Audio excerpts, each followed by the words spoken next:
pemirsa Dokmong Podcast dimanapun Anda berada. Berjumpa lagi dalam tema menarik berikut.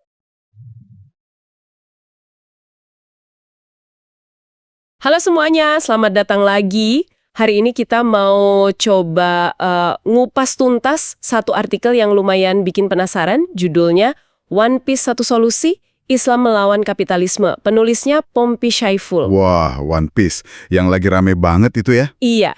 Nah, artikel ini ngelihat fenomena bendera topi jerami yang banyak dipasang itu, tapi bukan cuma sekedar euforia fans katanya. Ada kaitannya sama sindiran sosial, bahkan mungkin simbol perlawanan. Menarik. Jadi bukan cuma soal anime gitu ya? Betul. Nah, yang mau kita gali bareng ini gimana penulisnya nyambungin cerita fiksi petualangan One Piece, terus kritik ke kapitalisme global, sampai akhirnya nawarin solusi spesifik dari sudut pandang Islam. Lompatannya lumayan jauh ya, dari budaya pop ke sistem ekonomi agama. Iya kan? Oke deh, mari kita coba bedah pelan-pelan ya. Jadi awalannya tuh observasi penulis soal bendera topi jerami yang marak banget. Dia kayak bertanya gitu, ini cuma ikut-ikutan aja atau jangan-jangan ada makna lebih dalam? Simbol perlawanan ke kemerdekaan yang ya mungkin dirasa palsu. Yang menarik di sini itu, gimana penulisnya menafsirkan inti cerita One Piece itu sendiri. Katanya, ya perjalanan Luffy itu kan intinya nyari kebebasan. Melawan siapa? Ya pemerintah dunia, sama Tenryubito itu. Ah, Tenryubito, elit penguasa itu ya? Iya. Nah, penulis ini ngelihat Tenryubito itu sebagai simbol elit zalim yang, gimana ya, memonopoli kekayaan. Ada istilahnya tarakuz ats-tsarwah, penumpukan harta di segelintir orang, sama kekuasaan juga tentunya. Oke.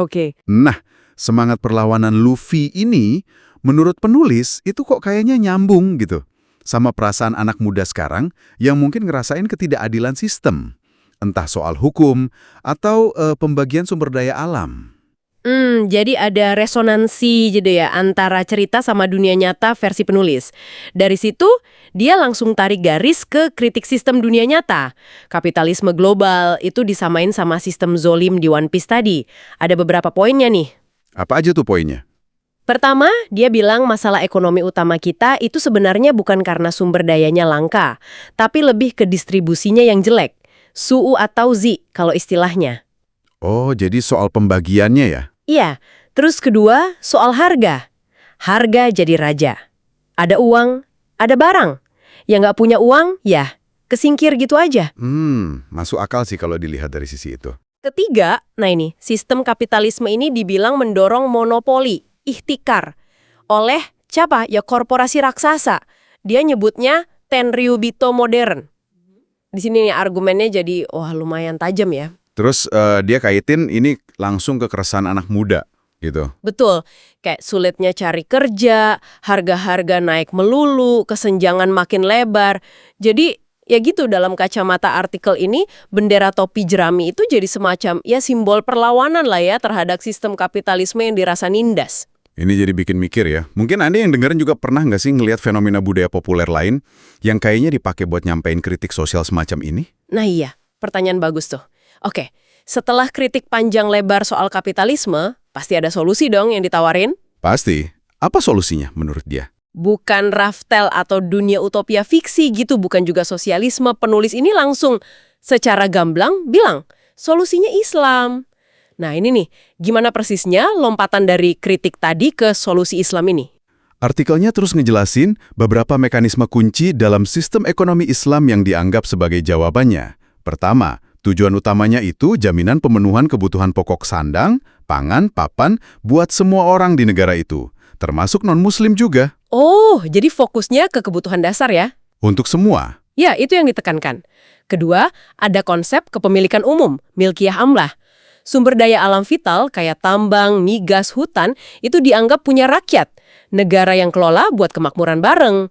Haram hukumnya katanya kalau diswastakan atau dikasih ke asing. Tujuannya berarti buat motong akar monopoli itu tadi ya? Betul sekali. Biar nggak dikuasai segelintir Tenryubito modern itu. Terus ketiga, ada larangan keras soal riba sama nimbun barang buat mainin harga, ihtikar. Oke, riba dan penimbunan dilarang. Iya. Terakhir, ada peran penting Baitul Mal, semacam kas negara gitu, sebagai jaring pengaman sosial. Nah, kalau kita lihat gambaran besarnya, ya penulis berpendapat sistem ini dirancang khusus buat ngatasin masalah-masalah mendasar yang dia lihat ada di kapitalisme. Oke, jadi kalau kita rangkum nih, argumen artikel Pompey Schieffel ini intinya, fenomena One Piece itu dibaca sebagai sinyal, ketidakpuasan sama kapitalisme. Terus, solusinya apa? Menurut dia, ya sistem ekonomi Islam. One Piece, One Solution gitu judulnya kan? Jadi kesimpulan akhirnya gimana? Kesimpulan penulisnya sih, semangat perlawanan yang mungkin disimbolkan bendera topi jerami itu bagusnya diarahkan ke solusi yang nyata, yaitu ya mengkaji dan memperjuangkan penerapan syariat Islam secara kafah menyeluruh. Nah, jadi apa nih artinya semua ini buat Anda? Ada satu hal lagi sih yang mungkin menarik buat Anda renungkan lebih jauh. Artikel ini kan pakai fenomena budaya populer yang dikenal banget ya, buat ngebungkus argumen sosial ekonomi dan keagamaan yang spesifik. Iya, strateginya gitu ya. Nah, terlepas Anda setuju atau enggak sama kesimpulan akhirnya, coba deh pikirin, gimana fenomena budaya populer lain, bisa film, musik, tren medsos, apa aja deh di sekitar Anda, itu bisa jadi atau emang udah dipakai buat nyampein pesan-pesan tertentu, entah sosial, politik, atau ideologi yang lebih dalam. Apa yang bisa kita pelajari dari caranya argumen kayak gini dibangun? Dengan numpang di narasi atau simbol yang udah akrab banget sama orang banyak. Ini bisa jadi bahan eksplorasi yang menarik buat Anda sendiri. Akhirnya selesai sudah podcast pada tema menarik ini. Semoga pembahasan ini menginspirasi Anda semua. Wassalamualaikum warahmatullahi wabarakatuh.